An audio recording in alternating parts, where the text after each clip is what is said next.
The spade hit frozen clay 18 inches down, and Anna Petrova's hands were already bleeding. March 1873, 6 miles west of Grand Island, Nebraska Territory, and the woman had exactly 4 days before the land office deadline, or she'd lose her claim. Her husband was 3 weeks dead from typhoid. His family had given her till sunrise to clear out of their soddy, and she'd left with a wool blanket, a cast-iron pot, and the clothes she wore. The Norwegian homesteader, 2 sections over, Lars Bjornstad, had loaned her a spade and a pickaxe with a look that said she wouldn't last a week. He didn't know she'd survived 2 winters in a Ukrainian root cellar during the famine of '68. Anna Petrova knew dirt better than most men knew farming. She'd chosen the south-facing slope deliberately. Every other fool settler was building on flat ground where the wind could strip heat faster than a stove could make it.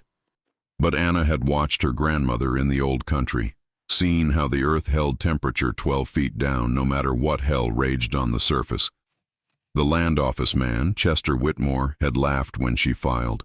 A widow, 19 years old, claiming 160 acres she couldn't possibly prove up on.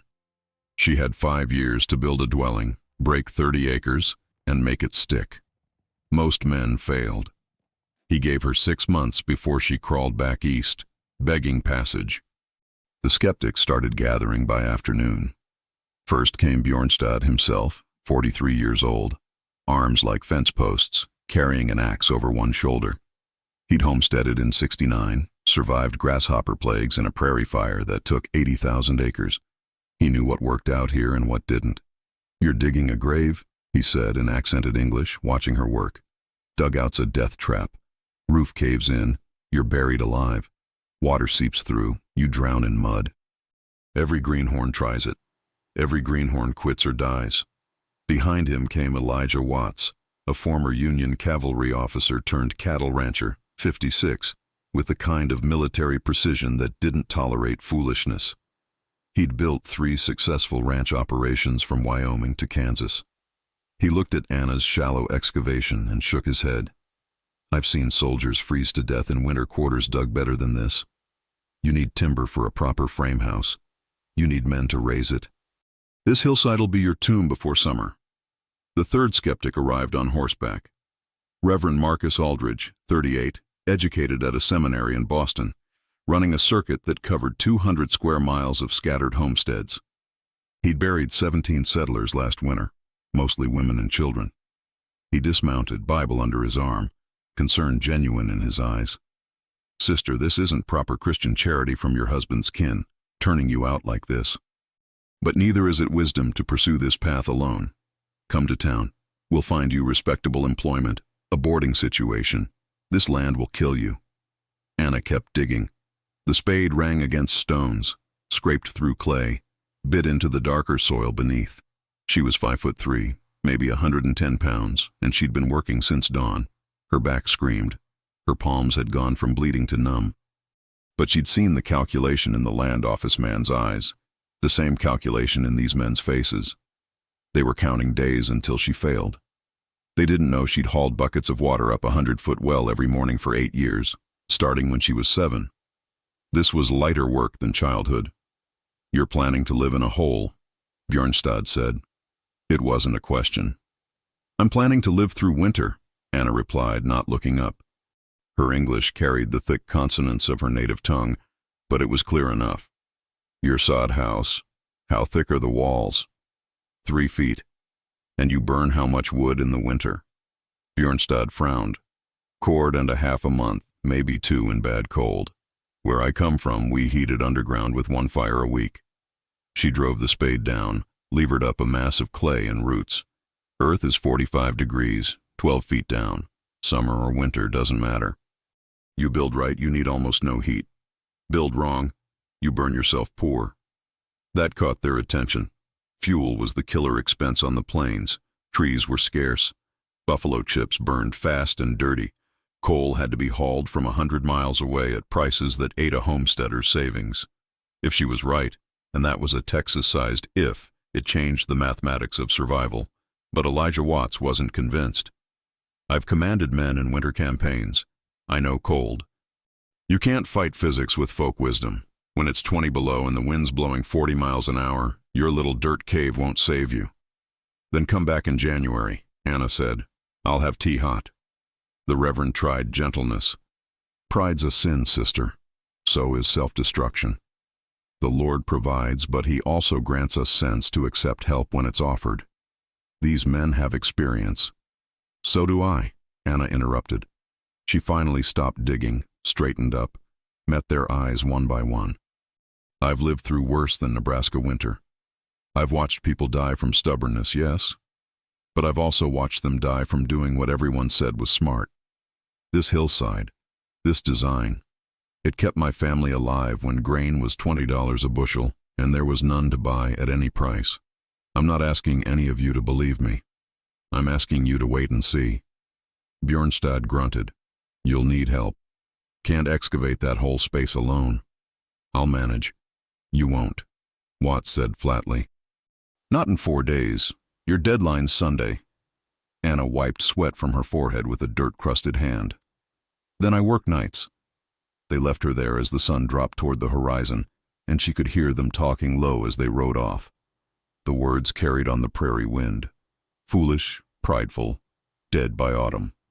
She'd heard variations of it before, in Ukrainian from her own father when she'd insisted on marrying Dmitri, from Dmitri's family when she'd wanted to keep working the fields after the wedding, from the wagon master who said a woman couldn't handle oxen on the journey west. Being underestimated was an advantage if you used it right. While they were planning her funeral, she'd be proving them wrong. The work was brutal. Anna started by marking out a space 16 feet wide and 24 feet deep into the hillside. The entrance would face south to catch winter sun and avoid the worst of the north wind that screamed down from Canada like God's own fury. She dug at an angle, cutting into the slope so the back of her dwelling would be a full 10 feet underground, while the front stood only 4 feet below ground level. This created natural drainage and gave her the temperature stability she needed. Every spadeful of earth got piled to the side. She'd need it later for the roof. The first night she worked by moonlight until her hands couldn't grip the spade handle anymore.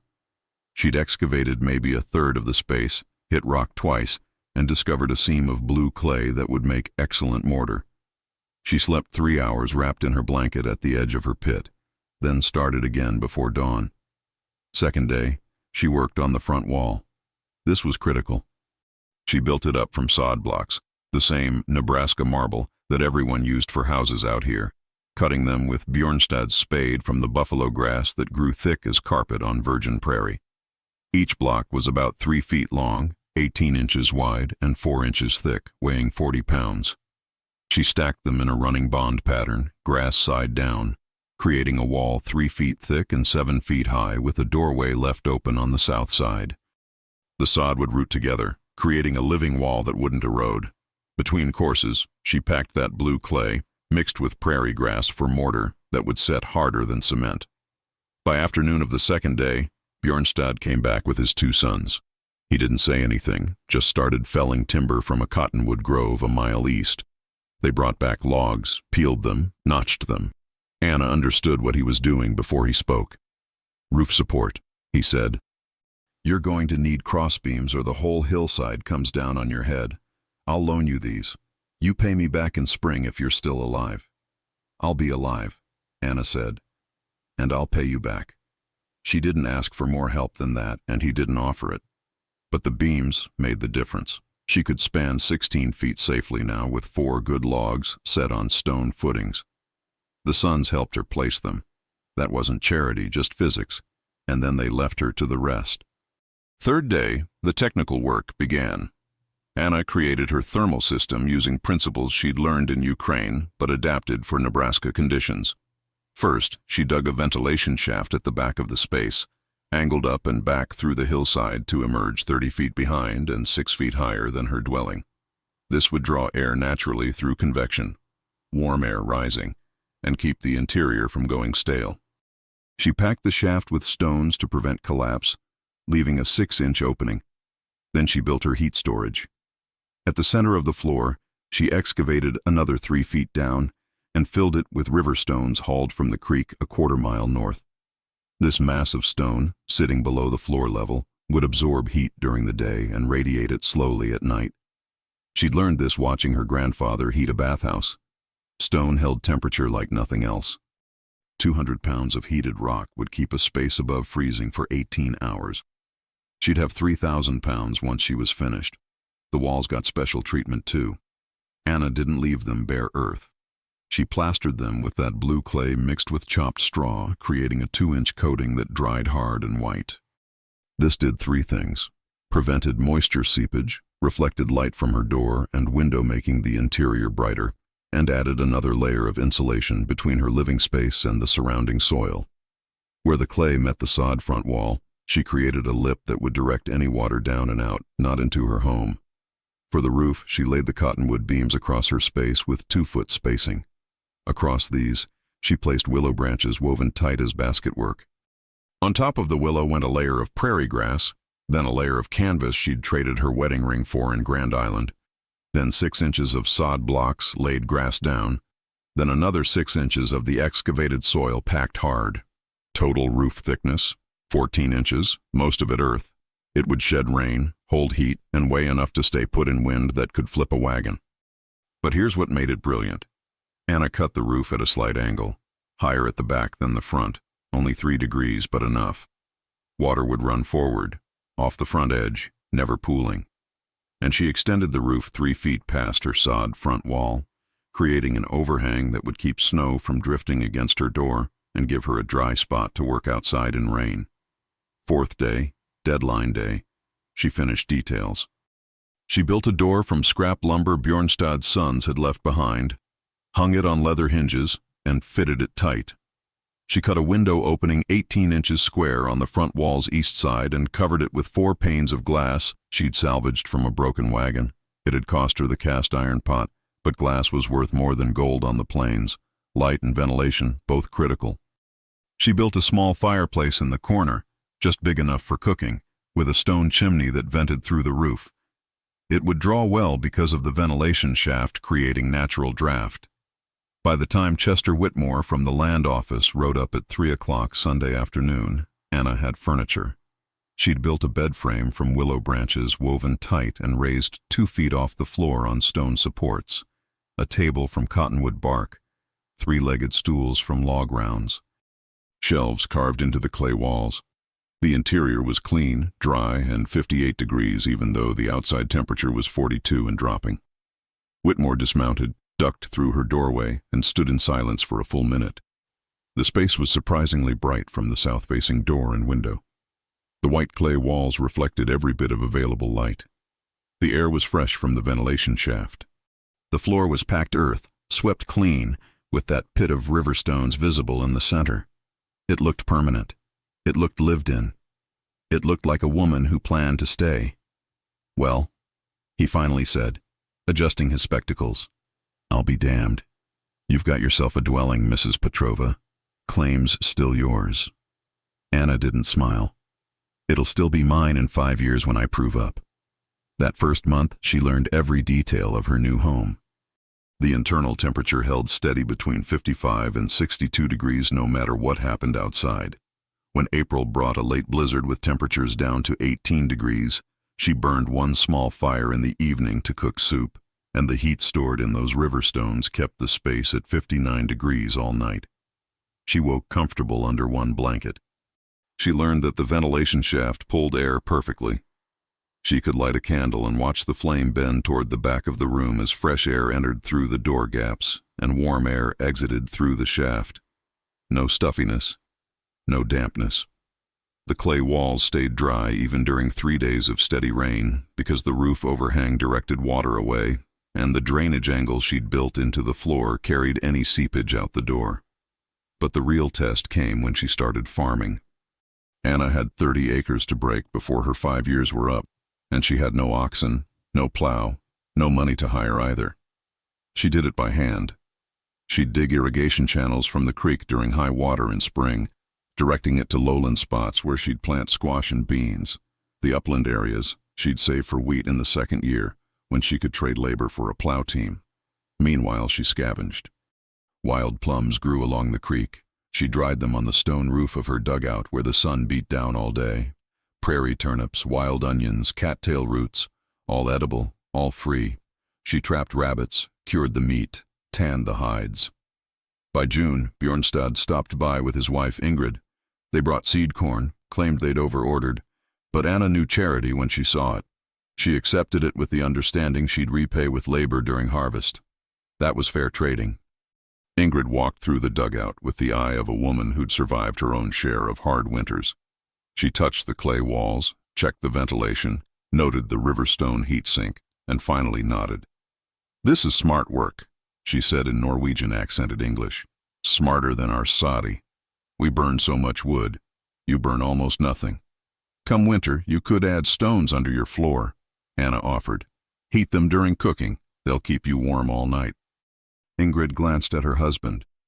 Bjornstad was studying the roof structure, the way the beams distributed weight, the waterproofing layers. "How long did this take you, really?"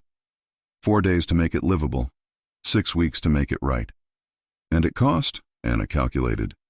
"Borrowed tools I've paid back. Canvas cost a ring, glass cost a pot.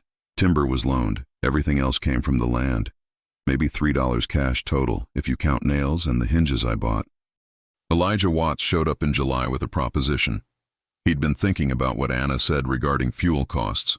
His ranch operation burned through tremendous quantities of wood-heating bunkhouses. If she'd design earth-bermed shelters using her methods, he'd pay her in cattle, 1 yearling steer per building. She'd designed 3 for him by autumn, each one cutting his fuel costs by 70%.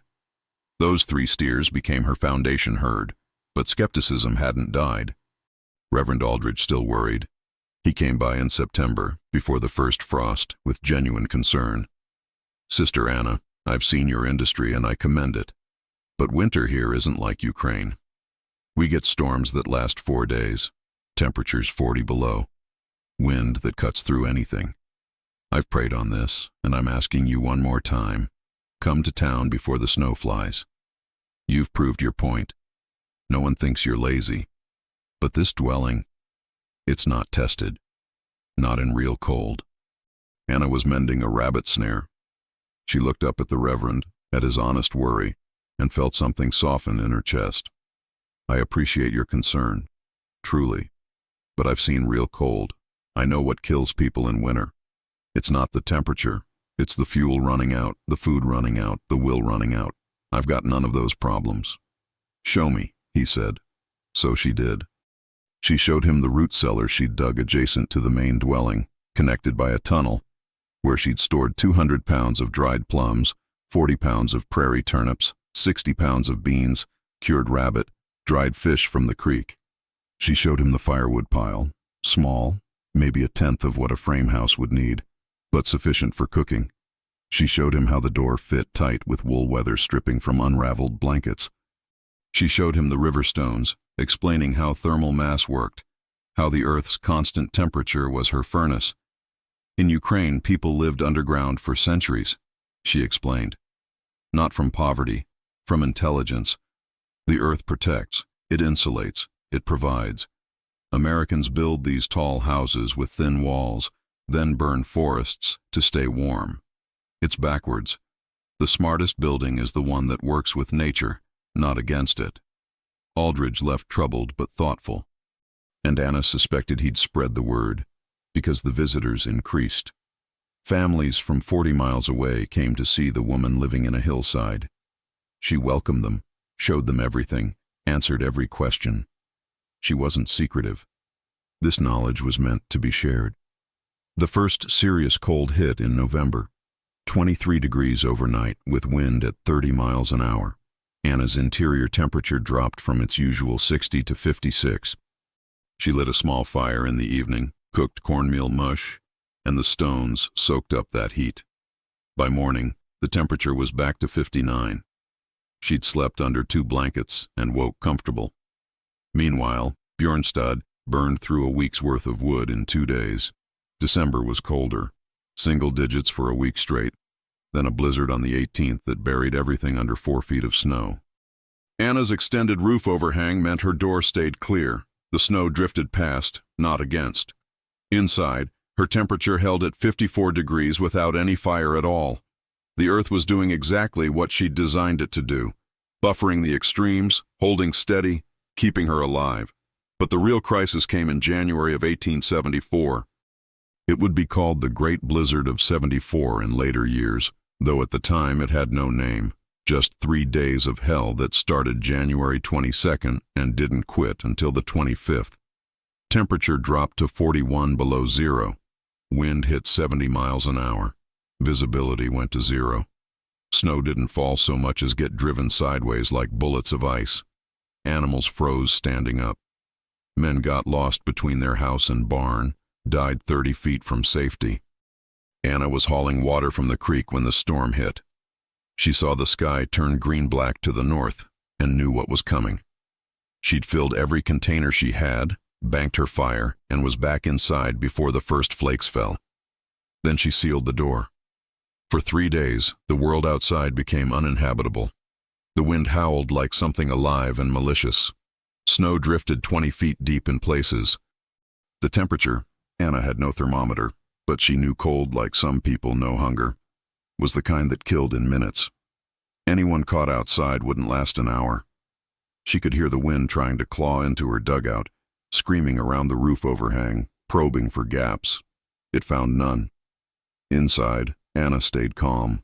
The temperature dropped to 49 degrees the first day, 46 the second. She wore all her clothes, stayed under blankets, and rationed her firewood. She lit one small fire each evening, just enough to cook and warm the stones. The heat radiated through the night. She measured time by the candle she burned each evening. 3 candles, 3 days. The ventilation shaft pulled perfectly despite the wind. The air stayed fresh. The walls stayed dry. She was cold, yes, but nowhere near freezing. She was safe. On the afternoon of the 3rd day, the wind stopped. The silence was eerie after 72 hours of constant screaming. Anna waited another hour, then dug her door open. Snow had drifted to within a foot of her roof, but the overhang had protected the entrance. She climbed out into a world transformed. The landscape was buried. Drifts covered fence lines, created new hills where none had existed. The sky was blue and clear, and the sun was brilliant on the snow. And it was still cold enough to kill. Anna guessed 25 below, maybe 30. She could feel her breath freezing in her nose. She started walking. First to Bjornstad's place, a mile and a half east. She found their soddy half buried, but smoke coming from the chimney meant they were alive. Ingrid saw her coming and threw open the door. "Anna! Thank God! We thought—" She stopped. "How? How did you survive?" "Same as you. Stayed inside, stayed warm." But Ingrid was shaking her head. "We nearly froze, burned every piece of furniture we could spare. Both children in our bed, all of us under every blanket we own. It got so cold inside I could see my breath. We ran out of wood the second night." Anna looked at the soddy's thin walls, the gaps around the door, the poorly insulated roof. "Next summer we add stones under your floor. We seal these gaps. You'll never be cold again." She found Watts at his ranch headquarters 3 miles south. 2 of his cowhands had died, caught out checking on cattle when the storm hit. They'd found the bodies frozen solid 100 yards from the barn. Watts himself looked 10 years older, face gaunt, eyes haunted. 37 dead, he told Anna. That's the count so far. Homesteaders mostly. Families that ran out of fuel, tried to make a run for neighbors. This storm killed more people than all of last winter. "I'm sorry about your men," Anna said quietly. Watts studied her. "You were alone. Your place is smaller than theirs." "How?" "Underground," she said simply. "The earth protected me, like it always has. Like it always will, if you build right." Word spread. By February, Anna had visitors every week. Families wanting to see her design, take measurements, ask questions. She drew diagrams in the dirt, explained thermal mass and insulation values, and why south-facing mattered. She shared everything she knew. Some people built their own versions. Some didn't. But everyone who came left with new knowledge. Reverend Aldridge came in March. He'd buried 22 people from that storm, including children. He'd questioned God's mercy, wrestled with why some lived and others died. He stood in Anna's dugout and finally spoke. "I owe you an apology. I thought you were being prideful. Stubborn. I thought this was foolishness that would get you killed. I was wrong. You were worried, Anna said. That's not wrong. I've been thinking about your words, about building with nature instead of against it. That's wisdom, isn't it? That's what we're supposed to do. Work with God's creation, not fight it. He paused. I'm going to talk about this in my sermons. About the difference between knowledge and stubbornness, between tradition and wisdom. Would you be willing to speak at some homesteads? Share what you know? Anna smiled. Reverend, I've been doing that since January. By spring of 1874, 17 families in the Grand Island region had built earth-sheltered homes based on Anna's design. Some were full dugouts like hers. Others were hybrid structures, conventional walls with earth berming on 3 sides. But all of them incorporated her principles: thermal mass, proper ventilation, thick earth insulation, south-facing orientation. And all of them reported the same results. Fuel costs down 70 to 80%, interior temperatures stable, superior comfort. Bjornstad built an addition to his soddy using Anna's methods. He dug into a hillside behind his existing structure, created an earth-bermed room with stone heat storage, and moved his family's sleeping quarters there. They stopped waking up cold. Their wood consumption dropped by half. Ingrid called it the best room in the house. Elijah Watts designed his next ranch building, a winter calving barn, partially underground with earth berming. Newborn calves survived at rates he'd never seen before because the temperature stayed above freezing, even in the worst cold. He credited Anna's principles and paid her in cattle as promised. But the real validation came in winter of 1874-75. Another brutal season, not as deadly as 74 but still harsh. Temperatures down to 30 below in January, multiple blizzards, weeks of sub-zero cold. Every single one of the earth-sheltered homes based on Anna's design performed exactly as she'd predicted. Families stayed warm on minimal fuel. No one froze. No one died from running out of wood. The conventional frame houses and poorly built soddies struggled. The earth-sheltered homes thrived. The survival rate told the story. In the winter of 73-74, before Anna's methods spread, the Grand Island region lost 41 people to cold-related deaths. The winter of 74-75, with 17 families using earth-sheltered designs, the death count was 9, and none of those 9 were in earth-sheltered homes. The mathematics of survival had changed. Anna proved up on her claim in 1878, 5 years to the day from when she filed. She'd broken 40 acres, built a barn using her own methods, and owned 12 head of cattle. The land office registered her title without question. Chester Whitmore shook her hand and admitted he'd been wrong. I gave you 6 months, he said. You gave me something to learn. That's a fair trade. She married again in 1879, a Swedish carpenter named Eric Lundgren, who'd heard about her work and wanted to learn. Together they designed earth-sheltered homes for homesteaders across Nebraska and Kansas. They never got rich, but they never went hungry. And the homes they built kept families alive for generations. Modern researchers studying 19th century homesteader survival rates have noted an interesting pattern. In regions where earth-sheltered construction was adopted, winter mortality dropped by 60 to 70% compared to areas using conventional building methods. The energy efficiency was even more dramatic. A typical frame house on the 1870s prairie required 2 to 3 cords of wood per month in winter. An earth-sheltered home like Anna's required less than half a cord. That difference meant survival versus starvation for families whose resources were stretched impossibly thin. The principles Anna used weren't new. Humans have been building underground for thousands of years, from the Cappadocia caves in Turkey to the Matmata homes in Tunisia to the Yaodongs of northern China.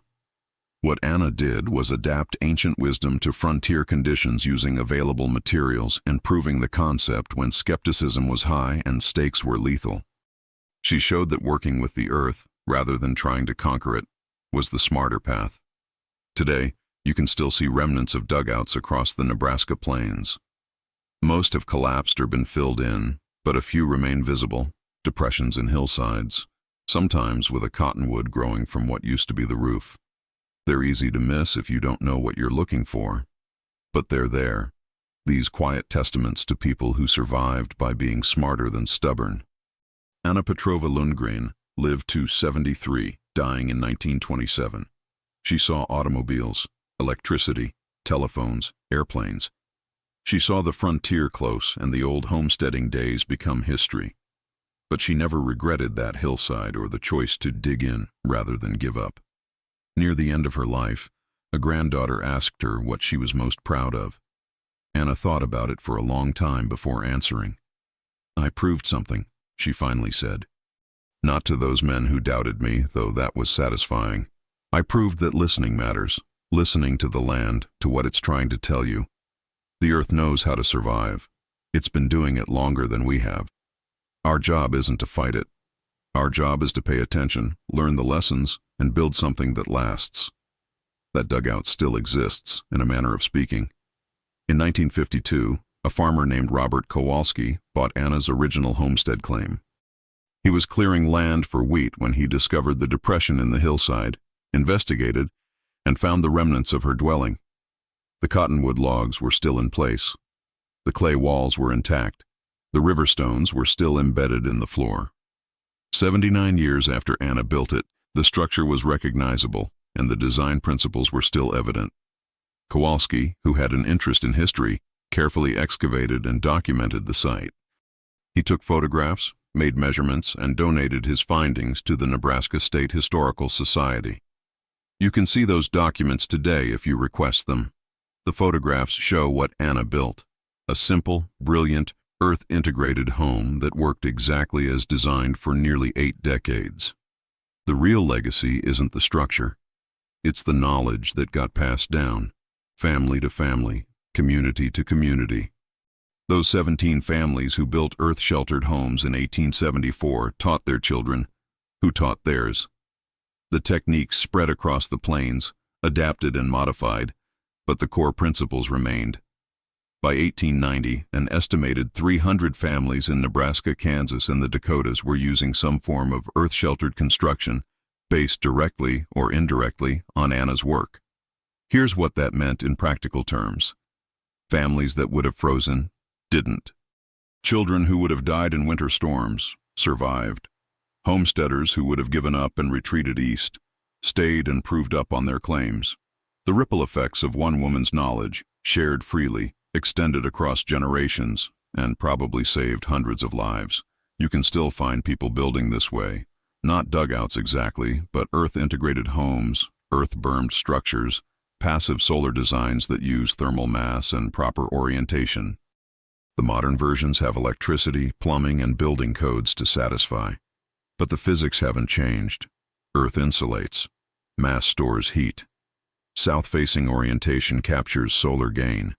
These facts were true in 1873, and they're true now. If you want to preserve knowledge like this, if you think traditional wisdom matters, if you believe that the solutions our ancestors developed through necessity and observation still have value in the modern world, then join others who think the same way. Subscribe to help document these forgotten techniques. Help keep this frontier knowledge alive. Not for nostalgia, for survival. Because here's the truth that Anna Petrova understood, and that we keep forgetting. The smartest technology isn't always the newest. Sometimes it's the oldest.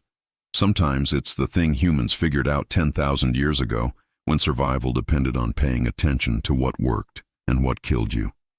That knowledge doesn't become obsolete. It becomes foundational.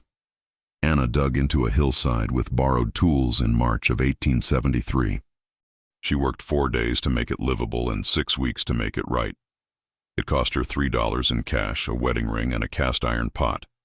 It saved her life, proved her point, and changed how people thought about shelter on the frontier. She was 19 years old, widowed, broke, and alone. And she was smarter than all the experienced men who told her she'd fail. The question isn't whether we can learn from people like Anna. The question is whether we're paying enough attention to recognize the wisdom when it's offered.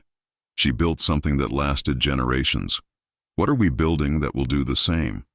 If this story made you think, if it made you wonder what else we've forgotten, then help preserve it. Like this video, share it with someone who appreciates practical knowledge, and remember, The Earth has been teaching us how to survive since the beginning. We just have to be willing to listen.